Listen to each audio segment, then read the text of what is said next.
I think the next 3 to 6 months will be some of the most dramatic months we've seen in markets in decades. They now have to keep printing or we crash. We've got this ticking time bomb. Talking gold with the one and only Andrew Maguire. Welcome to Live from the Vault. Hi there, my name is Shane Moran, and I'll be your host for this week's episode of Live from the Vault. And welcome to the show that goes beyond the headlines and uncovers the truth about the precious metals industry and the effects on the global economy in these historic times. We have exclusive access to experts and insiders, and we reveal information and insights that you simply won't find anywhere else. Now, this week, we have the one and only Andrew Maguire, precious metals expert and whistleblower in the vault. And to help him pull back the curtain, we'll be joined by a returning guest and by popular demand by you, the Live from the Vault community, global economics expert Michael Oliver of Oliver MSA is in the house. That's right, Michael Oliver is in the vault, and you're not going to want to miss a word of this conversation, so fasten your seatbelt. And just before we go ahead and introduce our featured guest and head over to the UK, please help keep spreading the word about this channel by hitting that like button right now. Go ahead and hit it. Share this information. And if you haven't already subscribe to the channel. And if you click on that black bell right there, we'll notify you as each episode goes live.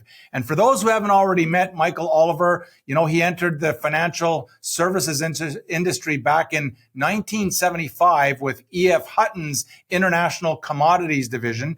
And he developed his own momentum-based method of technical analysis. And in 1987, Mike technically anticipated and caught the crash. So forward a little while, here in 1992, Mike shifted from brokerage to full-time technical research. And he's also the author of the book, The New Libertarianism. And what it is, it's a marriage of the concept of Ayn Rand and Murray Rothbard, written in 1972 and published in 2013. You can find more about Michael by visiting his website at www.olivermsa.com. And with that, let's head over to the UK and talking gold with the one and only Andrew Maguire and our featured guest today, Michael Oliver. Over to you, Andy. Thanks for the intro, Shane. And I just can't believe it because I can't believe that we've left it a year to ask Michael to come back. And we've had a load of requests. Thank you for joining us again, Michael. It's really a pleasure. It's great to be back. Absolutely. And obviously, we know a lot about your work, and obviously we provided links and I really do recommend people, because you have such a different view, a different way of looking at all the markets, really. And obviously, our focus is as we kind of get siloed into the gold and silver world. But of course, all of these crosses and all of these effects, they interact. And this is where it's so useful to have someone who can really cast that net out much wider than we normally do. And what I do remember, and I know this is true because you pop up in an awful lot of very, very well attested places, that you've got this momentum structural analysis, which you provide to really a lot of institutionals, investment advisors, I know hedge funds, mutual funds, and also individuals can come and get information from you. But thank you for joining us today. I really got a couple of great questions, which I'm hoping to lead in with. Well, hit me with the questions. It's good. I'll start out by saying this is going to be, I think the next 3 to 6 months will be some of the most dramatic months we've seen in markets in decades. That's exciting. And I think it's something that I think we're going to be looking in the rear view mirror at something, as you say, down the road from here, very short. And you say 2 to 3 months. It makes sense to me. It has to be. Now, your history, though, I want people to, in case people don't know, your history goes way, way back. Sorry, we both got gray hair here. And it's super interesting, though, because, and especially people really sit up when they hear this, that back in the day, you actually apprenticeship with the head of the COMEX Dave Johnson. And I hear you cut your teeth hanging around the COMEX pits. Of course, they're closed now. And that was a hell of an experience. And I think very few analysts have actually been privy to that kind of dig right into the bones of what it is. That must have been a hell of an education, Michael. It was fun. My background was political philosophy, and rather than become a professor of such, I quit my PhD program, and it'd be 74. And in 75, I got hired by E.F. Hutton's headquarters in New York. I knew nothing about markets in the sense of technical analysis or even fundamentals. I was somewhat expert on gold, fundamentally, not technically. And gold had just been legalized in January of that year. And I got hired by Hutton in April. And happened to be the head of the Hutton's International Commodity Division, was also chairman of the COMEX.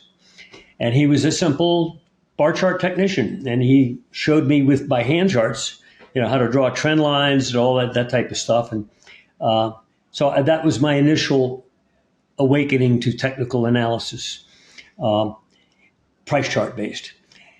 But later I was a futures broker. I did my own playing around with some momentum oscillators that I'd created. And what they are is very simply, it's not the wet noodle kind you have on your screen like RSI or MACD. I plot a bar, like just I'd get part of a monthly price bar of the S&P, let's say. But I'd plot it in its relationship to, let's say, a 3/4 moving average. So it's either above it or it's below that average, right? Okay, therefore it's on the plus side of the oscillator or on the minus side. And you would plot these bars. And what happened was, after a period of time, you'd see the momentum chart look different from the price chart. And usually momentum will set up a clear, smack you in the face type of structure that you can see without being subjective about it, that you're either going to break down through or break out up through. Usually that'll occur before price breaks some similar trend. So usually the lead indicator will be momentum. Almost always is the case. Is it always right? No, but usually momentum doesn't lie like price often does. Oftentimes we'll get a very obvious price chart breakout that every idiot with a bar chart, and plot the lines and with a crayon can see the breakout. But everybody can see it, and quite often it blows up in their face. It's a trap. Okay, momentum usually doesn't create traps. Usually when it breaks something, it means it. Okay. Anyway, in 87, I caught the crash. I was a broker, and I didn't catch it in a big way. I caught it with some put options on S&P, obviously. And it impressed me that momentum had predicted that for me. In fact, what I looked at on the momentum chart, if you saw what I had back then, you'd say, it doesn't even look like the price chart. And it didn't. But when that momentum broke, a week or two later, we had a crash. Boom. And people said, where did that come from? Anyway, right now we have you made the point early on, the different things moving around, the tectonic plates that bump into each other, how the markets correlate either inversely or coincidentally. And right now, I think we have a last piece of the puzzle in terms of major asset categories about to snap into a new trend direction and hence cause further asset class movement out of this category to another category. This is what usually happens when things suddenly change. Portfolio managers move money. Well, the stock market in the U.S. is a huge bubble. And we perceive, based on momentum factors, many momentum factors, that with just a small sneeze, you can start to topple the structure. You don't see it on the price chart so much, but you see it on momentum.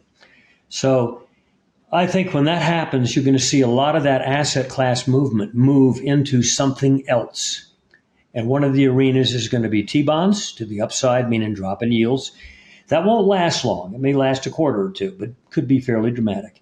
And the ongoing move in the monetary metals, upside.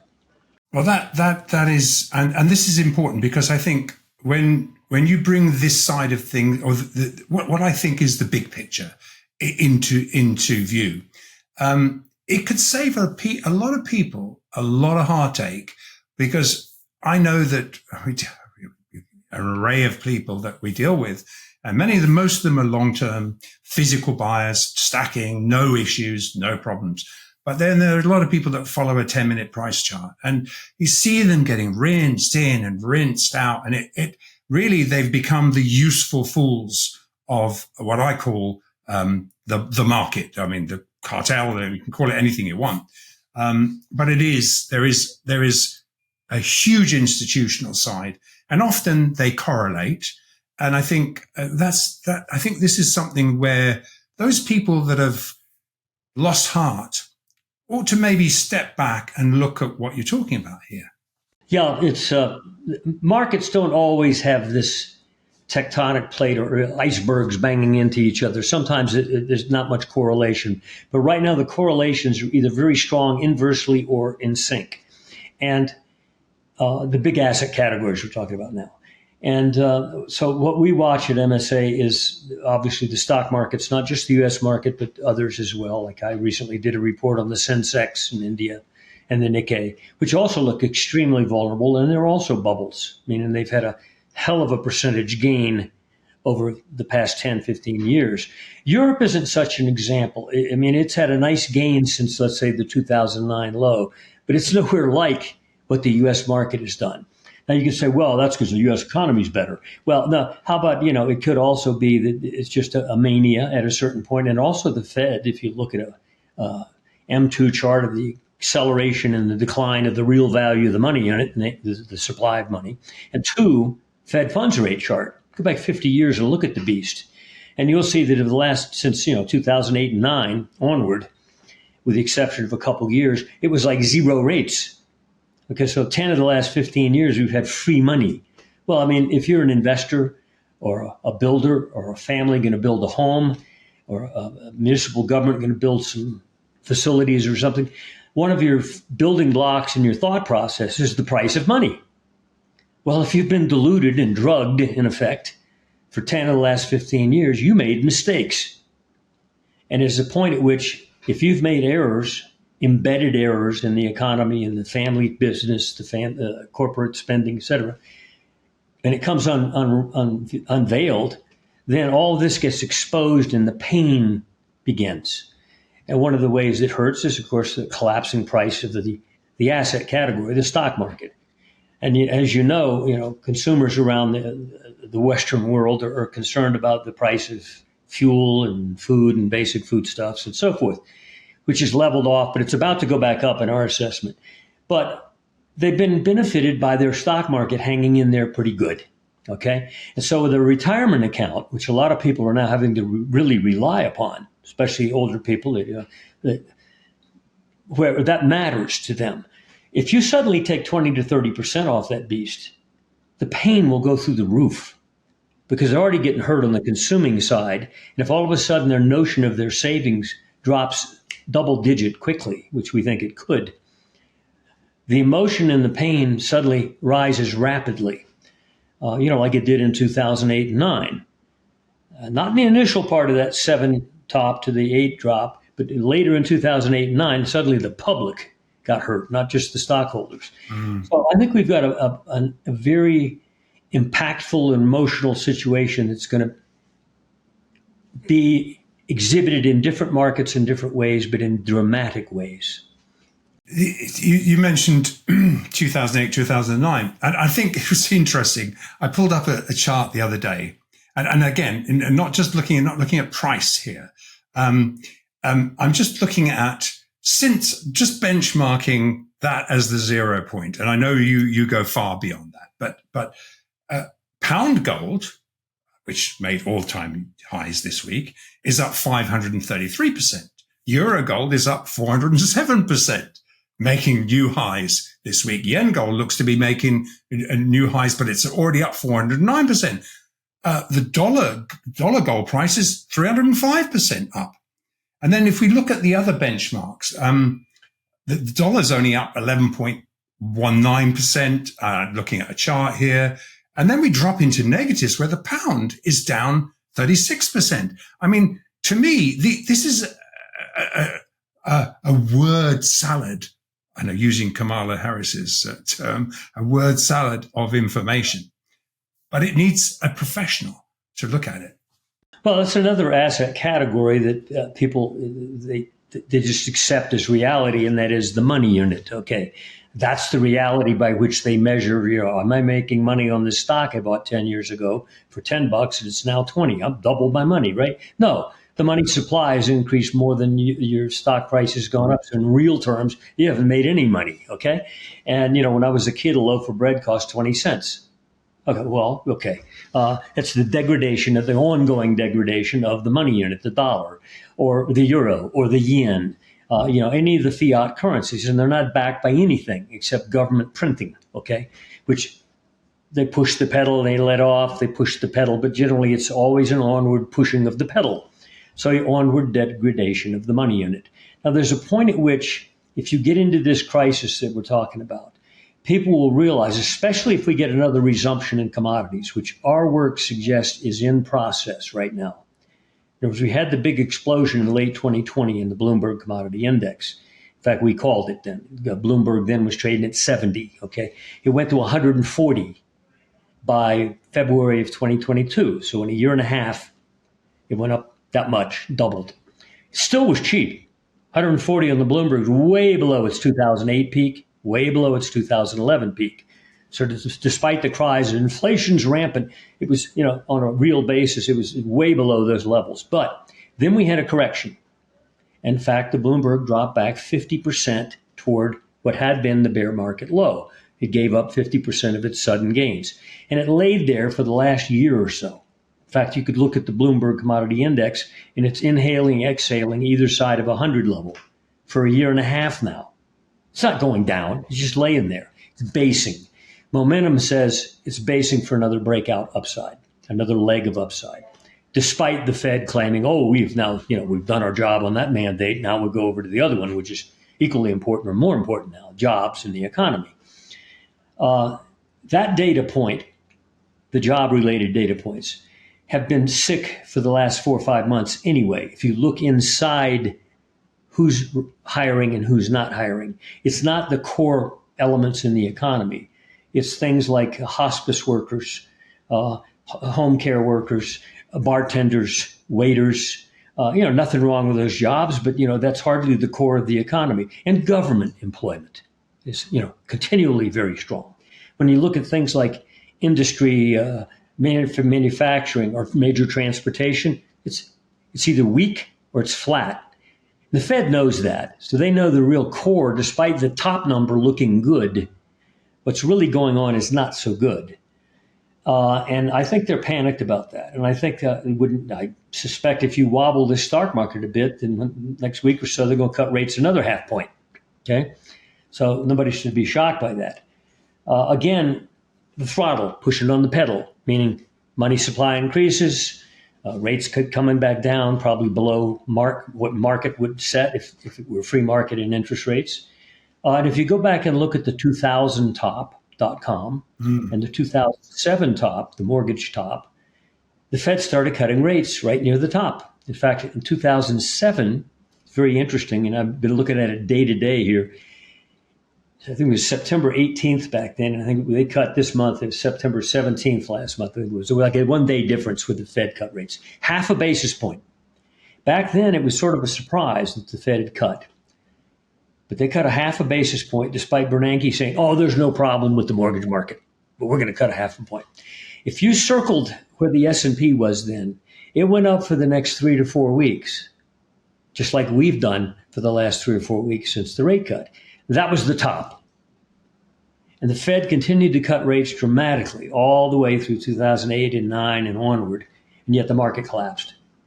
The 2000.com, in January of 2001, a handful of months off of the top, which was August of 2000 for the S&P, and not far off the high in price. We had not had major drop. They cut rates twice in January 2001 for the first time in years. It cut all the way down, and yet we still had a massive collapse in the U.S. stock market. So if you're cheering the Fed getting soft, look back at history. It usually is a sign that something's wrong, that spooks them. So especially if you look at the data points, too, that everybody likes to talk about, which is, I think, next to meaningless, like the unemployment. yes, that will drive the Fed because they'll have an excuse then to go to their other mandate and ignore the inflation mandate and go back to the employment mandate. But if that stock market breaks down, that's when the data points turn south. It's usually after that fact, they turn south in a dramatic way. Prior to that, you usually don't get the dramatic drop in economic data points. Stock market leads. And I think that's about to occur. And if that occurs, the Fed will cut again. And I think the prime beneficiary, gold and silver. You know, and I guess this is just a question that keeps popping up everywhere I go. It's in the pub, doesn't matter where. People are saying, well, you know, the Fed cut 50 basis points into a stock market nosebleed rally. I mean, to me, to be honest, that defeats me. It defeats any logic that I can imagine. What do you read there? It reads that the Fed sees under the cover. They know what's going on. And they don't want to talk negatively because, you know, I'm not going to say they have a political bias because, of course, we know they don't. You know, they've told us that.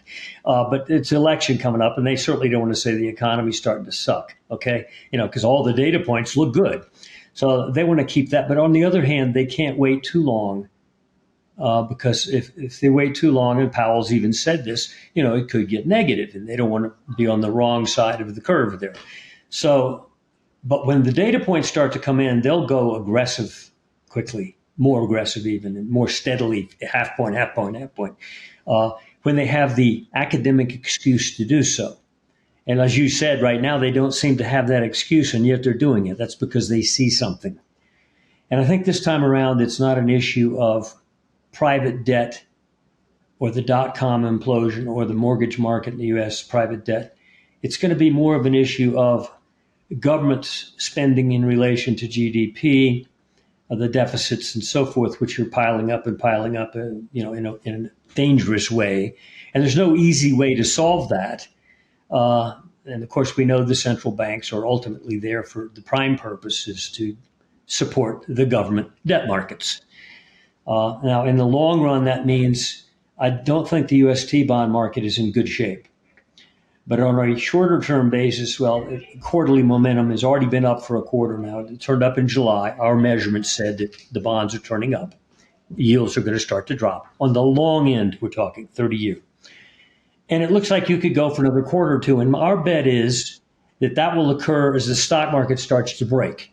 More so even. The bond market will get more electrified. Why? Major portfolio managers have this old orthodox rule, 60-40. 60% stocks, 40% bonds. That's balanced. Okay, that's a false academic notion.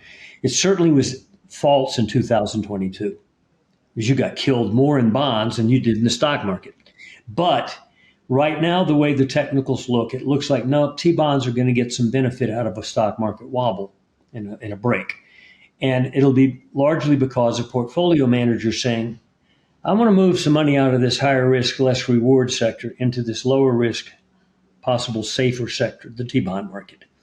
And if you look just at the last 4 weeks, lay a daily chart in front of you, a price chart even. S&P's done this, T-bonds have done that. Drop in price, rise in yields. All of a sudden yesterday, when we had a sharp drop in the stock market in the U.S., sharp for recent times, and the beginning of something, I think, T-bonds had a sharp up day. So I think, again, it's those tectonic plates again, and large money managers and large investors saying, I want to move out of this. It's been great, but I'm going to move some money out of that and move it into T-bonds. They've been beat up. They're behaving well. I think I'll buy T-bonds, okay? But they also have been buying, no doubt, the major gold miners. In fact, you look at Newmont Corp, one of the major portfolio managers in the U.S. back in February announced he was going to sell a bunch of tech stocks, big name stocks, and buy Newmont. Well, back then, Newmont was $31, $32. It's trading $55, $56 now. Okay? 6 months, 6, 7, 8 months. Pretty good. No headlines, just solid. And if you look at who owns Newmont, institutional holdings are the dominant owner. Private investors are a very small factor. So I think it's big portfolio managers starting to move assets out of category A into B. And they don't buy bullion or futures or junior miners, but they'll buy the big blue chips. So I think we're seeing that type of, again, asset class shifts that are coincident or inverse, and it's important. And the one to watch now that few people are watching, because frankly, it's been the dullest it's been in a year and a half, 2 years, multiple years. After the run up in the dollar index, which is of course measuring one piece of paper versus a couple other pieces of paper. So it's not real value, but against the euro and the yen primarily, the dollar index shot up to 115 back in late 2022. And then it collapsed into early 2023 down to around 100. Okay. But if you go sideways since early 2023 and draw a line across the chart, you'll find it's been in a range of about 6% for a year and 3/4 now. In other words, nothing is going on there. There's no trend evident. When we run our long-term momentum of the dollar index, and of course, I'm not talking about the underlying value of the currency itself, but its relation to other fiat currencies. If you drop the dollar index much below 100, and we've toyed around just above 100 recently, we're 103 right now, I think. You could slip back down through that low again, especially if you do it in the next year, in 2025, which is 2.5 months away. You're going to blow a trend line on 10-year average momentum that goes back 3 decades. So momentum says you're going down, now meaning down versus the euro, down versus the yen. And that could be another major tectonic plate that causes money to move. Yeah, I think this is fascinating. Obviously it's so refreshing to see your analysis because it comes from multi-year long-term trends and you're not just looking at price. So now with a particular emphasis on gold, and would you be happy to share some of the charts which we'll put up at this point in the episode? Sure, I'll see some afterward. Yeah. That's brilliant because I mean, it would be really interesting to see how you calculate. And really, it begs the question: how do you calculate momentum? And perhaps by looking at a chart, you can better see that it's so much easier in graphic terms. Yeah, there's no question. We measure gold via momentum. In fact, MSA was bearish on gold in late 2011, early 2012, and it was sideways for the next year, so we looked like fools. Okay, didn't make a new high. It made its peak in October 2011. 1920, and then went sideways between 17 and 1600 for a year and a half. So we looked sort of silly, right? But it didn't go up. And then it crashed in May of 2013, excuse me. And then it took a while. In 2015, it got down to 1,050. So it'd been cut in half during that bear market. In February of 2016, gold was up to 1140, so it was $90 off its low. We turned major bullish, not because the price chart broke out of anything obvious. Frankly, it didn't. The price chart was just a staircasing decline. But annual momentum had a flat ceiling that any idiot with a ruler and a crayon could plot if you knew how to plot momentum. And you broke out through that ceiling that was a year and a half wide. It was a heck of a structure, multiple peaks all at the same level, and boom, you blew through it. We went to 1350 in a heartbeat. And that was left behind the low. We never saw that low again. So at that point, gold turned bullish. That was 9 years ago. Now, admittedly, it's taken 9 years to double its price. Well, actually, 2020, you doubled it. So in 5 years, you doubled it. And then you went into this range-bound situation, 2,000 plus down to actually got to a low, 20% off the high at 1613 back in late 2022. But most of it was sideways, boring stuff. Okay. In March of this year, gold pushed back up to the 2,000 plus level again for like the 4th time. Well, at that point, we ran some long-term momentum charts, like quarterly momentum, 100-week momentum, long-term metrics. In other words, not like a 10-day average or 200-day average. And gold momentum was breaking through a ceiling. It's before price actually broke through. The price followed very quickly, and we gushed up to 2450 real fast. So that breakout was a secondary annual breakout. So that's not where we turned bullish initially, but that was the point. If you weren't in gold, we said, get in. So if you were a latecomer, hadn't bought in 2016, fine, okay. This is a secondary major signal. Now, using some other lesser timescale metrics, less long term, you'll notice in April we made a high at 2450. And then you went boring sideways for several months with repeated highs up in the 2400s, capped off. You never really broke hard. You just didn't go anywhere. Silver had some violent downturns, but it ultimately it'll assert itself versus gold. But what happened in gold several weeks ago told us, no, around 2,500, it said, no, that congestion phase is over. We're going to launch for a more aggressive upside angle of ascent now. There was more price in less time. And I think we're beginning that. And we have some metrics that suggest that you might have a pause at around 3,200, another $500 higher, nice percent gain. Again, not a top, a pause. Now, when you go back in history and you look at what has gold done in the last 50 years, you'll see that twice it's gone up eightfold in its prior bull markets. From 1976 low to 1980, it went from 103 to 850. Okay, and from 2000, 2001 lows around $260 an ounce, you went to 1920 by 2011. So it took a longer time, but the same eightfold move.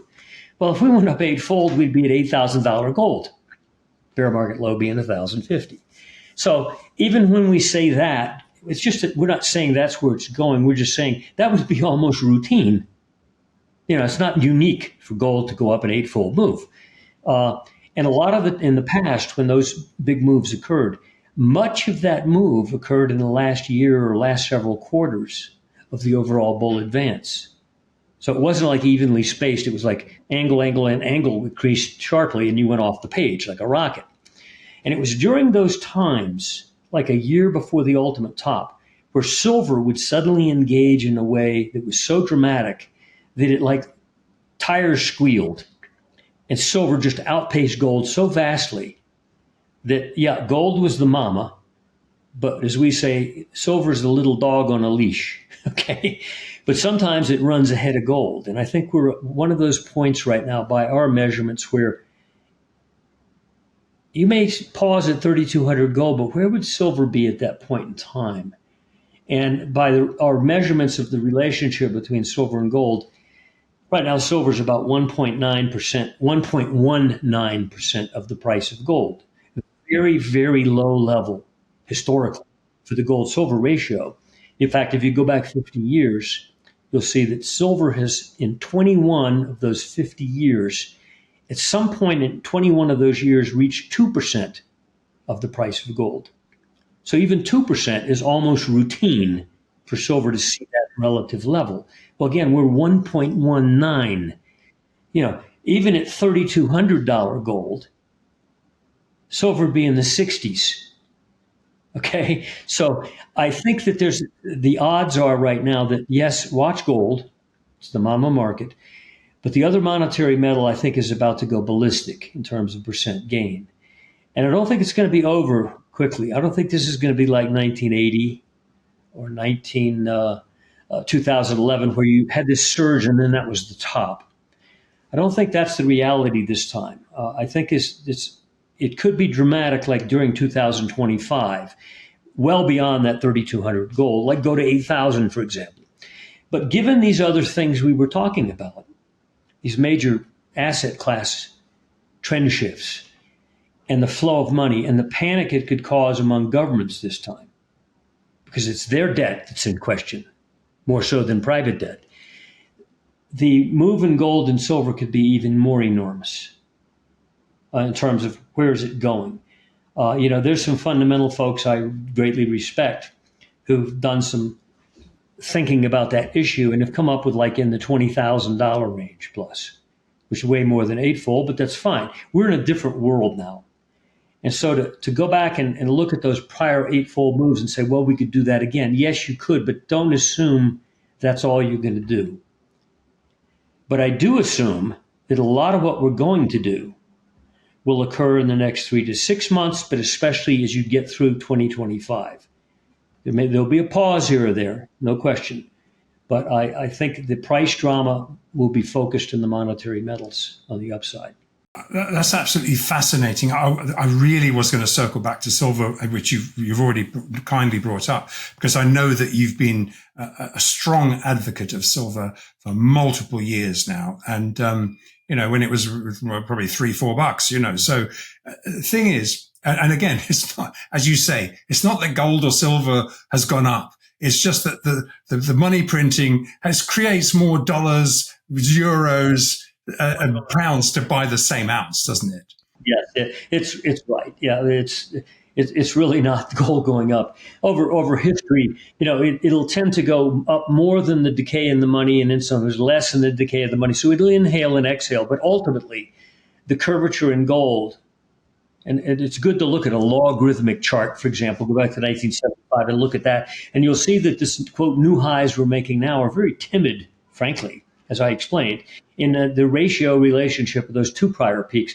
Heck, if you just took those and put an arrow on them and added it to the recent breakout, you have $8,000. Okay, but again, these fundamentals are so big, and this time it's going to be focused on government debt, and U.S. probably primarily because we're a culprit in that regard, and therefore my bet is so many things that we think are norms and established rules and principles and will go on forever will be washed away because hands will go up in the air and say it isn't working.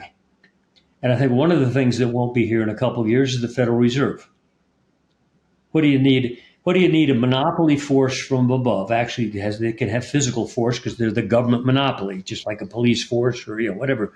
They have control over the quantity of the money and the pricing of the money. Do we have that in the corn market? Do we have that in the price of steel? That sounds like something Marx would have wanted. Let's have government monopoly over the quantity of a basic commodity, namely the exchange between you and me. What we use as exchange, that essential commodity, is priced by the government and its quantity is determined by the government. It's hardly a free market asset. So therefore, it's subject to whatever they want to do with it for whatever reason, or the EU wants to do with it, or the BOJ, et cetera, et cetera. So there's no limit on that. And ultimately, if you get into a panic mode emotionally, like stock markets start to cave, India, Nikkei, US especially, biggest bubble in the world, and people get emotional, then when you get emotional, even if you don't know what the alternative might be, you throw your hands up in the air and say, this isn't working. Get rid of it. Emotion takes over at that point. And maybe that's good. Even if they don't know what the alternative is, namely a free market money backed by gold, okay, where you can't manipulate its quantity. But, it may take a crisis to get us to that point. And I think all of these tectonic forces that we've been talking about are setting up to generate just such a crisis. And at this point, I would defer to the chaos theorists. It's a lot of things move incrementally, bull trends, bear trends. But sometimes they go, all of a sudden in 1 year, you do what you did in the prior 10, and chaos theory takes over. Something breaks. And I think we're at that point because that last asset that I think is pivotal is the U.S. stock market. And if it does, in fact, snap, and we define our numbers to our subscribers in layers, there's a couple layers of breakage. If that occurs, then, the noise is going to change. I think this is fascinating. And I think you've said so many things, and I think people should play this back twice. But essentially, there's so many layers going on here.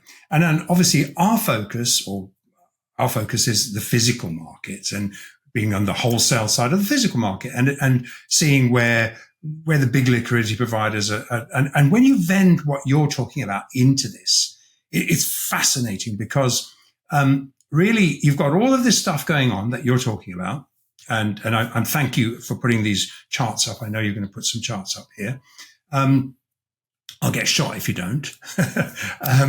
But essentially, something major happened, or something major is happening at the same time. So really, we've got other than Basel III, making gold a first-tier asset class, running alongside Treasury, so making it using it. In fact, Swiss pension funds, World Gold Council has said Swiss pension funds are. They're telling people, sell some US treasuries, buy some gold, swap them out. But I guess that I'm trying to get to is that as the physical markets get settled outside of the COMEX LBMA kind of bubble, where you can cash settle everything and you don't necessarily have to deliver it. And more of the physical markets now are being settled in the BRICS facing markets. And I think so essentially, when we're talking about silver and we're talking about a synthetic ratio. I mean, to me, it has to be purely synthetic. When God's price ratio is probably 12 to 1, I mean, really, what are we doing at 84 to 1? So when as the physical markets start to get settled in physical form, what do you think is going to happen as this flow exits from the paper settled markets into the physical markets? Well, I mean, I think it'll take a crisis to do that. And we've been talking about the factors that could cause that crisis that's been building and I think is going to unleash. Okay, so once that happens, then there will be intellectuals and academicians who are already saying this. They're questioning certain institutions and trends that have been in existence for the last, let's say, 100 years, like the Fed. And even people who've been friendly to the Fed, economists, that you see on TV occasionally talking about the Fed, they're even becoming doubters, like, the Fed's kept it too high, too long. The Fed doesn't know what they're doing, et cetera, et cetera. So there's a lot of doubt rising. And when that happens, and usually a crisis is what's required to cause that rethink, then you shift over to a real money again. And at that point, but it'll take a crisis, I think, to get you there. It's not going to be, we made a mistake, let's change. It's going to require pain, unfortunately. And sometimes pain is what, when you give birth is pain, okay? So sometimes good things have to go through a process of pain before the good comes out. And not that I'm advocating or anything, I'm just analyzing from above, and I suspect that's what we're about to see. And the world will change in that respect, in the sense that then you, a consumer or a producer or whatever, the money unit won't be rubber or plastic. It'll be something real. You can count on it as a unit of measure. And so it creates greater stability between you and me in a transaction, or me buying from some foreign producer. Never met him. Don't know anything about his company, but I like his product. So I say, thank you. I like your product by sending him a money unit. And he doesn't know me, but he says, thank you. So there's a transaction, a human transaction. But instead of a piece of paper that's becoming worthless by the minute, more worthless by the month, et cetera, it's something he can count on and I can count on as having made a decision that's fairly solid in terms of what we just transacted. So it's better for society. It's better for an economy. It's better for world peace if, you have some stability in such transactions, which are becoming more and more global, as we know. So I think ultimately it will create a more placid world, a more productive world. But you got to go through the crisis first to regurgitate the things that you made a mistake on. It's happened in the past. Mistakes have been made, and usually things collapse after that, and you go somewhere else, new direction. Any historian could back that up. So I think that's where we're facing, but I do think we're going to have to go through that crisis before the realization hits. And what's so funny is it's coming from countries you wouldn't imagine it'd be coming from first. China and Russia, and the BRICS nations. Going to go first to a gold-backed currency before the West does. Boy, the world really has flipped itself on the head, hasn't it? Okay, crazy. But it's crazy. But you can't change that. All you can do is perhaps anticipate it, try to measure it, and then take a position accordingly to where you benefit from the change. You don't suffer because of it, and that's what we try to do. And that's what, no doubt, any investor wants to do, is to be on the right side of reality. And I just think that what I see is some of the noisiest stuff we're ever going to see in our investment lifetime occur, but occur very rapidly. Now, I think there's another element here, and I mentioned this because I mentioned it in the other interview recently, for the past year, in fact. There's no outcome to the U.S. election that will be copacetic. No outcome will be copacetic, meaning it will not be normal. The outcome will not be quiet and calm afterwards. Now, I'm not advocating, I'm not taking sides, I'm looking at it from above. In fact, the University of Virginia Department of Politics did a poll in October a year ago asking Biden voters and Trump voters, likely Biden voters, Trump voters, certain very interesting, telling questions, such as, if the other party wins, is that a threat to democracy? And the percentage on both sides that thought it would be was incredible. It was like a significant double-digit percent. I forget the exact number. We published it in our report late last year. Another question was, if the other party wins, would you consider secession? Again, a very high percentage number on both sides of either party. Now, you know that over the last year, the other question was violence. Would you resort to violence? And that number was fairly significant too. Both sides. Okay. Now, we know over the last 12 months that things haven't cooled off. They've gotten even worse. The emotional, buildup. So it's easy for me to say that that's a likely outcome coming up. And it'll probably be associated with some markets moving as well. Now, somebody's going to get blamed for that, and it's those could be long-term compounded errors that create these major events. Of course, we know that. It's not just what happened last year or whatever. But it's going to be noisy in the markets, which means more emotion, even than there is now. And you're going to have an outcome that one side's going to hate and the other side's going to love, or et cetera, et cetera. So that is not a factor that is priced into the markets. It's not even discussed as a market impacting factor on any of the financial channels I watch. So I'm arguing that may suddenly become a talking point, probably after the stock market starts to break and the emotion gets higher.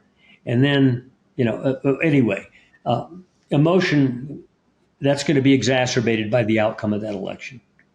Yeah, Michael, there's no shade of grey. Your politics, not just your politics, but politics over there, it's so polarized. I mean, and you're just describing, and I think when we look at the globe, the globe, you're talking about there's the controlling unipolar, that essentially is the unipolar dollar, where it lives. And now you've got the BRICS nations rapidly expanding, producing 85% of all global commodities and either consuming or creating them. And they're building a multipolar world where barriers are coming down. Traditional enemies have learned that it's better to trade than to fight.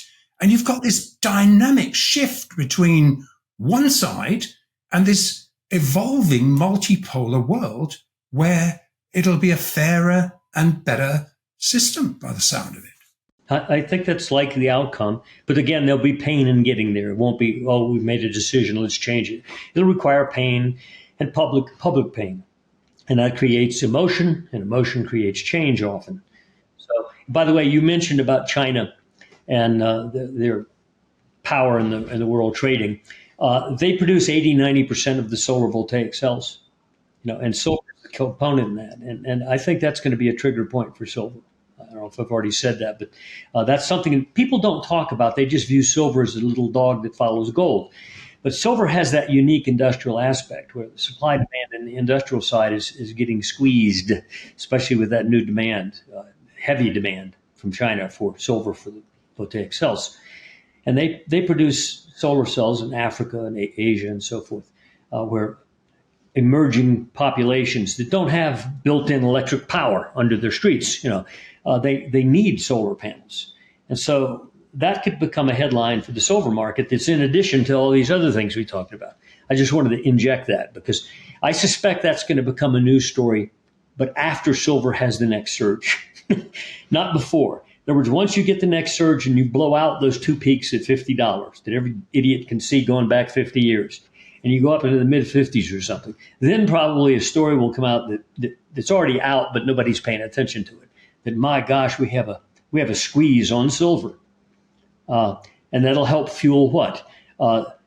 Demand in the Western world for silver. Now they have a reason, which we're not seeing that kind of demand as you're seeing it in the rest of the world for silver and gold. It's not the excitement over here. And I think that excitement will come in when this panic begins, and also when the story comes out about how silver is getting squeezed.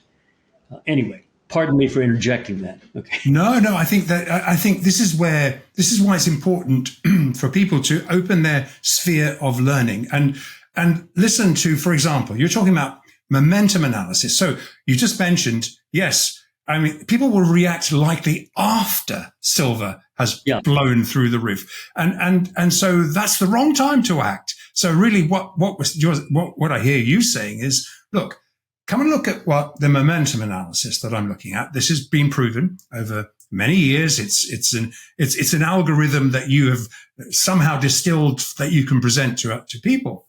And I mean, I don't mean an algorithm, but your own algorithm. And I think, when you can distill this kind of stuff down, and we are approaching what you have, I totally believe that what you're saying is the next 3 to 6 months is going to be dynamic. It has to be. There's so many things changing. That is the time for people to come and visit you, land on your site, try and find out about this, because I honestly believe that if something's free, there's no value attributable to it. When somebody pays for something, they take note. And I think it's important to find out where you should find your information out. Michael, I know that you have a huge following, and I know that you're well respected. And I would strongly suggest people come and maybe take a trial of your newsletter or something, but essentially look at some of these things. And I know you're going to share a couple of charts with us here, which will probably be very helpful. But I think the bottom line of all of this, to me, is that we need to find what we want to invest in, getting out of the system that's going to break and getting into the system that's going to survive. And you obviously, I know gold and silver are very, very obvious, because that is one of the things you've talked about. It's not so much about going up in price. It's about protecting your wealth, at the very least, protecting your wealth. Then is there anything else because here and now, we should be doing stuff today. And it's not like, how do we know what's going to happen tomorrow? We're talking about a shorter timeline. You're talking about suddenly at the end of what's been going on for a long time, suddenly we're looking at something changing rapidly. And we want to be on the right side of this. This is not a bear market. This is a bull market. What should we be doing right now? Well, I think getting into gold now, you're a little late compared to where our original entry points, but still, I think there's a lot to go. And if you're suited toward bullion, a non-leveraged position, then that's the place to be. In other words, you don't want to take risk. You don't want to be time sensitive to the time decay of a call option, for example, or you don't want to use leverage of futures. I understand that. So those investors need to visit bullion dealers. And I would emphasize the silver. I know it's bigger, it takes more storage space and so forth, but I think percent-wise, it's going to vastly beat gold over the next year or so, and even ongoing. For the reasons I mentioned, because we're going into that new world where solar will become important, especially in less developed countries. But in terms of the stock market, be very careful. I know there's this sense now, especially in the U.S. market, that the soft landing is going to occur. In fact, by the way, I found that term used back in a Wall Street Journal article at the 2000 top. Where they thought, oh, no, we're going to have a soft landing. That's the first time. So, if you shorted that article, you did pretty well. So, so therefore be sensitive about the stock market. Don't wait for it to drop 30% before you finally realize, oh my God, it's no good. We've got some numbers that are very tight, some of them just single percentages below what the market is now, that are like one domino falls into another domino type situation where we can see them lined up. And if you start to topple one of them, you're likely to cluster them all, in which case you could gush at some point in the next 3 to 6 months in a way that is emotionally damaging and financially damaging if you have a retirement account. So protect that category by being mentally suited to get out of it, okay? And look for alternatives that are good. Another one, I think, in the stock market are commodity-related stocks, energy-related, particularly agricultural-related stocks. We have an ETF in the U.S. called MOO, M-O-O, which is an ag-related companies ETF. And our technical analysis of it indicates that it looks very similar to the Bloomberg Commodity Index. I mean, and here's a stock sector, and this is true with energy stocks as well, that doesn't behave like the U.S. stock market. You lay an S&P chart on top of either of these, the XLE, the energy company stock ETF, or MOO, there's no correlation. In fact, they're more opposite. Okay, so even though you're buying stocks, you're not buying the vulnerable stuff. You're buying stuff that could move independently. And technically, it looks ripe, and it also fits with our analysis of a second upwave in commodities. Now, the commodities aren't going to beat gold and silver on a percent basis.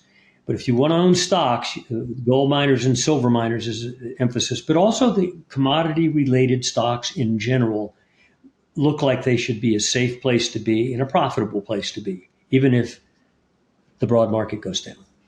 So that's another arena where you could be comfortable. And you look at this kind of stuff in your newsletters, don't you? Yes, all the time. Yeah, we look at all four major asset categories all the time. Yeah. Yeah, no, that's exactly that. So really, there's a resource there. So again, I say to people, don't blame others when you've not taken an action yourself. We should all take personal responsibility for each and every one of us, for our families, our friends, and obviously that's what these episodes are about. It's about getting the information you cannot get from the mainstream or from people with skin in the game to basically what you're doing. Look, Michael, look, you've been around a long time. You don't need this. Again, I don't need to do this. We do this because we have a knowledge. We should pass it on. And it's like an apprenticeship. You had an apprenticeship from people way years back. You watched the pits at work. You saw people with emotion get killed. And you learned the lesson that you mentioned emotion several times here. That's a killer. And so I think, I guess what I'm saying in a roundabout way is people should go and visit you, land on your site, get information. We have the ability to take responsibility. We should do it now and arm ourselves with information is power. But I want to thank you actually for spending an hour with us today, because I can't believe it is. But will you pop back we talk about 3 to 6 months. How about 3 months? Come back. We'll all have helmets on then.